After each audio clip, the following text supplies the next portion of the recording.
On the 13th of May last year, events in this street became global news. Immigration officials had arrived to detain 2 Indian men living in Pollokshields. A neighbour lay underneath the van to prevent it leaving. Supporters then arrived in their hundreds.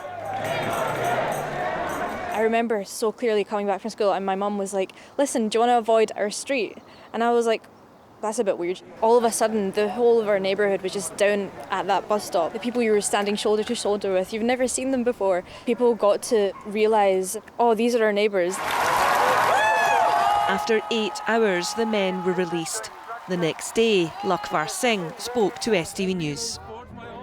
I'm very scared and I do have fear inside me because until my case hasn't been cleared, I'm living with fear every single day.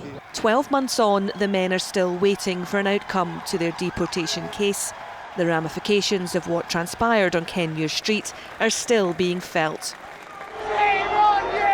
Edinburgh's Nicholson Square last week, when reports of Home Office officials entering nearby restaurants began circulating on social media, campaigners encouraged people to come out and join them to protest. We all took such heart from that action, and the fact that the slogans there were, "We are all Kenmure Street," it filled us with pride. People do feel now that they can stand up to a powerful force, especially through social media. There was lots of why. It was perfectly legal what the Home Office were doing, but just because something is legal or lawful doesn't make it moral. And what was happening that day felt very unjust to a lot of us. The Home Office say the UK's asylum system is broken and that it makes no apology for tackling illegal immigration and the harm it causes.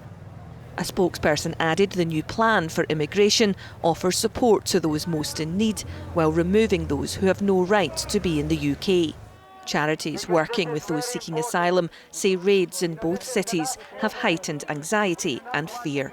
To such a level that it actually was causing people sleep disturbance, that they were so concerned that they might be next. We know that people may have to be removed at the end of the line, but to do it in a clandestine way is incredibly challenging for people. The hostile environment still exists, and it's something that we want to change. I think the legacy is more so that you should do what's right, even if you're scared, because, the people united, we have power.